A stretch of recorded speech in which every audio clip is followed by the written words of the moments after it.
കരിയോടൊപ്പത്തിൻ്റെ ഈ പുതിയൊരു ലക്കത്തിലേക്ക് സ്വാഗതം. നിങ്ങൾക്ക് ഇഷ്ടമില്ലാത്ത കാര്യം എന്താണെന്ന് പുതിയ തലമുറയോട് ചോദിച്ചാൽ അവരൊട്ടും ആലോചിക്കാതെ പെട്ടെന്ന് മറുപടി പറയും പാരൻസിൻ്റെ ഉപദേശമാണെന്ന്.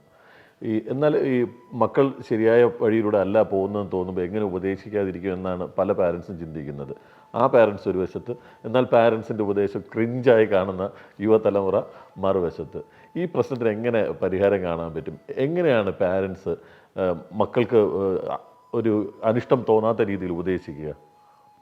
പാരൻസിൻ്റെ ഉപദേശം മാത്രമല്ല ഇന്നത്തെ കാലഘട്ടത്തിൽ എനിക്ക് തോന്നുന്നത് ആരുടെ ഉപദേശവും ആർക്കും തീരെ ഇഷ്ടമല്ലാത്ത ഒരു കാലഘട്ടം തന്നെയാണിത്. പാരൻസിൻ്റെ ഉപദേശം എന്ന് പറയുമ്പോൾ അവിടെ കുറച്ചുകൂടി ഒരു ഫ്രീഡം ഉണ്ട്. പാരൻസ് ഉപദേശിക്കുമ്പോൾ പാരൻസിനോട് നമുക്ക് ചീത്ത പറയാനുള്ള ഒരു വലിയ ഫ്രീഡം ഉണ്ട്. സ്വന്തം അച്ഛനും അമ്മയും എന്തെങ്കിലും പറയുമ്പോൾ തിരിച്ച് ചീത്ത പറഞ്ഞാൽ അവർ നമ്മളെ ഉപേക്ഷിച്ച് പോവില്ല എന്നുള്ള ഒരു ഉറപ്പ് നമുക്കുള്ളിടത്തോളം കാലം അവരുടെ ഉപദേശം നമുക്ക് കേൾക്കാതിരിക്കാനുള്ള ഒരു കംഫർട്ട് അവിടെയുണ്ട്. അതേ സമയത്ത് അവരിപ്പോൾ ഓഫീസിൽ വന്നു കഴിഞ്ഞാൽ ഓഫീസിൽ അവിടെ നിന്ന് അവിടുത്തെ ബോസ് ഉപദേശിക്കാൻ നിൽക്കുമ്പോൾ ഈ ഒരു റിയാക്ഷൻ അവർക്ക് ഉണ്ടാവില്ല. കാരണം അവർ വളരെ ഭവ്യമായിട്ട് അവിടെ നിന്ന് കേൾക്കും. കാരണം ആ ജോലി പോകാനുള്ള സാധ്യത ഇവിടെയുണ്ട്. ഇത് തന്നെയാണ് പ്രധാനത്തിൽ ഒരു പ്രധാന പ്രശ്നം. കാരണം എപ്പോഴും വേറുന്നുണ്ട് എല്ലാവരും ഉപദേശങ്ങൾ കേൾക്കുന്നത് അല്ലെങ്കിൽ കേൾക്കാൻ ആഗ്രഹിക്കുന്നത് വേറുന്നുണ്ട് ഈ ഒരു ഭയത്തിൻ്റെ പുറത്ത് മാത്രമാണ്. ഒരു ഭയത്തെ അടിസ്ഥാനപ്പെടുത്തി കിട്ടുന്ന ഉപദേശങ്ങൾ, എനിക്ക് സ്വയം ഫിയർ തോന്നുന്ന കാര്യങ്ങളെപ്പറ്റി ആ ഒരു വിഷയത്തിൽ എവിടെ നിന്നെങ്കിലും ഉപദേശം കിട്ടിയാൽ ആ ഉപദേശം കേൾക്കും. പാരൻസ് പറയുന്ന ഉപദേശത്തിന് ആ ഒരു ഫിയർ ഉണ്ടാവുന്നില്ല. കാരണം അവിടെ നഷ്ടമാവില്ല എന്നുള്ള ഒരു ധൈര്യം അവിടെ നിലനിൽക്കുന്നുണ്ട്. പാരൻസ് ഒരു സമയം വരെ അവർ വല്ലാതെ ഉപദേശിച്ചിരുന്നു എന്നുള്ളതിൻ്റെ ഒരു ദോഷവും അവിടെയുണ്ട്. കാരണം എല്ലാ ചെറിയ കാര്യങ്ങളിലും ഒരു പ്രായത്തിൽ അങ്ങോട്ട് എത്തുന്നവരെ, ഒരു 15 വയസ്സോ 17 വയസ്സോ വരെ എല്ലാ കാര്യത്തിലും അനാവശ്യമായിട്ട് ഇൻവോൾവ് ചെയ്തിരുന്നു. സ്വയമായിട്ട് ഒന്നും ചെയ്യാൻ സമ്മതിച്ചിരുന്നില്ല. ഒരു ചെറിയ കാര്യം വാങ്ങാൻ ടൗണിലേക്ക് വിടാൻ പോകുമ്പോൾ തന്നെ പറയും, ഇവിടുന്ന് നീ റോഡ് സൈഡ് ചേർന്നേ പോകാവുള്ളൂ, ഇടതുവശം ചേർന്നേ പോകാവുള്ളൂ, റോഡ് ക്രോസ് ചെയ്യാൻ നേരത്തെ 2 ഭാഗത്തേക്ക് നോക്കണം, ഒരു വണ്ടി വരുന്നുണ്ടെങ്കിൽ ആ വണ്ടി പോവാതെ പോകരുത്. ഇങ്ങനെ ഇവിടെ നിന്ന് അവിടെ വരെ പോകുന്ന ഫുൾ വിഷ്വൽ വെച്ചിട്ടാണ് ഇവരെ അന്ന് നടത്തിക്കൊണ്ടിരുന്നത്. ഒരു കടയിൽ പോയാൽ നീ ആദ്യം ലിസ്റ്റ് മുഴുവൻ നോക്കണം, സാധനം എല്ലാം വാങ്ങി വെച്ചാൽ അത് മുഴുവൻ ചെക്ക് ചെയ്യണം, അവസാനം പണം കൊടുക്കുമ്പോൾ 2 പ്രാവശ്യം എണ്ണി നോക്കണം. ഇങ്ങനെ നിസ്സാരമായിട്ടും ഓരോന്ന് പറഞ്ഞു പോരുക. അപ്പോൾ ഇവർക്ക് അബദ്ധങ്ങൾ പറ്റാനോ ഇവർക്ക് സ്വയം എക്സ്പെരിമെൻ്റ് ചെയ്യാനോ ഒരിക്കലും അവസരമില്ലാത്ത തരത്തിൽ ഇവരുടെ ഇൻവോൾവ്മെൻറ്റ് ഒരു കാലത്ത് വല്ലാതെ ഇവരെ ബുദ്ധിമുട്ടിച്ചിട്ടുണ്ട്. അല്ലെങ്കിൽ ആ ഒരു സമയത്ത് ഇവർക്കത് മനസ്സിലായിരുന്നില്ല. ഒരു ഏജ് കഴിയുമ്പോൾ ഇവർക്ക് സ്വയം ചിന്തിക്കാനുള്ള ഇവരുടെ പ്രാപ്തിയെ ക്വസ്റ്റ്യൻ ചെയ്യാൻ, അല്ലെങ്കിൽ എനിക്കെന്തെങ്കിലും സ്വയമായിട്ട് ചെയ്യണം എന്നുള്ളൊരു തോന്നൽ ഈ കുട്ടികൾക്കെല്ലാം സ്വാഭാവികമായിട്ടുണ്ടാകും. നമ്മുടെ പ്രായത്തിൽ ഒരുപക്ഷെ നമുക്കും ഉണ്ടായിട്ടുണ്ടായിരുന്നു ഞാൻ വിശ്വസിക്കുന്നു. പക്ഷേ എനിക്കെന്തായാലും ഉണ്ടായിട്ടുണ്ട്. അപ്പോൾ ആ ഒരു പ്രായമാവുമ്പോൾ സ്വാഭാവികമായിട്ടും നമ്മളപ്പോൾ നിൽക്കുന്നത് എന്താണെന്ന് വെച്ചാൽ ഇവരുടെ പറച്ചിലിനെ ബ്ലോക്ക് ചെയ്യുക എന്നുള്ള സംഭവമാണ് ഏറ്റവും പ്രധാനമായി ചെയ്യുക. നമുക്ക് തന്നെ അറിയാം, നമ്മൾ പലപ്പോഴും ഒരു പുതിയ കാര്യങ്ങളായിട്ട് ചെയ്യാൻ വേണ്ടി ഇറങ്ങുമ്പോൾ, പ്രധാനമായിട്ട് പോകുമ്പോൾ ചുറ്റും നിൽക്കുന്ന പല ആളുകളും നമ്മളെ നിരുത്സാഹപ്പെടുത്താൻ തോന്നും. അത് ചെയ്താൽ ശരിയാവുമോ, അതെത്ര അപകടം പിടിച്ച കാര്യമാണ്, എന്തിനാണ് അത്രയും ഇൻവെസ്റ്റ് ചെയ്തിട്ട് ഇങ്ങനെ കാര്യം ചെയ്തത് ഇന്ന് തരത്തിൽ നെഗറ്റീവ് പറയുന്നവരായിരിക്കാം നമ്മൾ പലപ്പോഴും കൂടെ ഉണ്ടാവുക.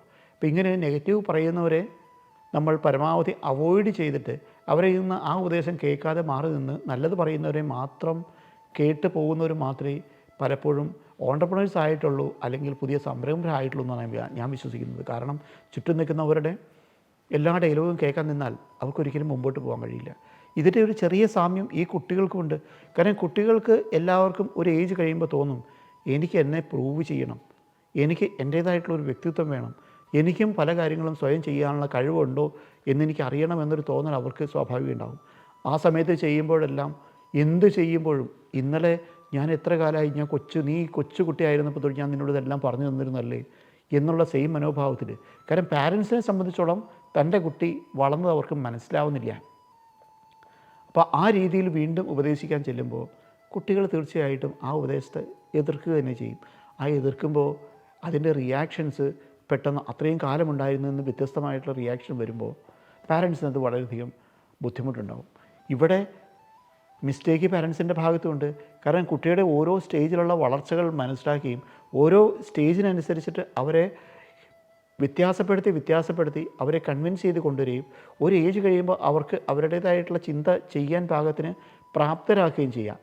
അങ്ങനെ അവരുടെ കൂടെയായിരുന്നു നിന്നിരുന്നെങ്കിൽ ഈ ഉപദേശത്തിന് പകരം അവർ ഡിസ്കസ് ചെയ്യാൻ വരുമായിരുന്നു. കാരണം ഒരു ഏജ് കഴിയുമ്പോൾ അവർക്ക് ആവശ്യം ഉപദേശത്തിനപ്പുറത്തേക്ക് ചർച്ചകളാണ് അവർക്ക് ആവശ്യം.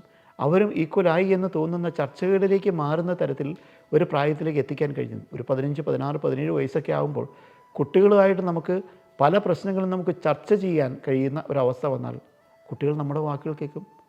നേരെ തിരിച്ച് അവിടെയും നമ്മൾ കുട്ടികളെ ഉപദേശിക്കാൻ പോകുമ്പോൾ നമുക്ക് ആ മാറ്റങ്ങൾ ഒരിക്കലും നമുക്ക് ഉൾക്കൊള്ളാൻ കഴിഞ്ഞൊന്നും വരില്ല. ഇതേപടിയാണ് ജീവിതത്തിൽ എല്ലാ ഘടകങ്ങളും വരാം. ഒരു ഏജിൽ നിന്ന് മാറേണ്ടത് എങ്ങനെയാണെന്ന് നമ്മൾ ആദ്യം പഠിക്കുക, മനസ്സിലാക്കുക. കുട്ടികളെ എങ്ങനെ മാറണമെന്ന് ആഗ്രഹിക്കുമ്പോൾ അതെവിടെ നിന്ന് ആരംഭിക്കണം എന്ന് നമ്മൾ ചിന്തിക്കുക. കുട്ടികളെ എങ്ങോട്ട് എത്തണം എന്ന് വിചാരിക്കുമ്പോൾ ഒരു സ്റ്റേജ് വരെ അവരെ ഒരു ട്രാക്കിൽ എത്തിയിട്ട് ഒരു ട്രാക്കിലേക്ക് നമ്മൾ കയറ്റി വിട്ടതിന് ശേഷം ആ ട്രാക്കിൻ്റെ സൈഡിൽ നിന്നിട്ട് ഇനി നീ തന്നെ ഓടിച്ചു കേട്ടോ, നീ തന്നെയാണ് ഇവിടെ എത്തിയതെന്ന് അവരെ അപ്രീഷിയേറ്റ് ചെയ്യുക. അവരെ അപ്രീഷിയേറ്റ് ചെയ്ത് അവരുടെ കൂടെ നിന്ന് അവരുടെ ചെറിയ മാറ്റങ്ങളെ അവരുടെ കൂടെ നിന്ന് അവർ പോലും അറിയാതെ നമ്മൾ മാറ്റി കൊടുക്കാം. ചർച്ച ചെയ്യാം. അവരെ നമ്മൾ ഉപദേശിച്ച് അവരുടെ വ്യക്തിത്വത്തെ നശിപ്പിച്ച് നമ്മൾ മുമ്പോട്ട് പോകാതിരുന്നാൽ അവരെല്ലാ കാലത്തും നമ്മുടെ കൂടെ തന്നെ ഉണ്ടാകും.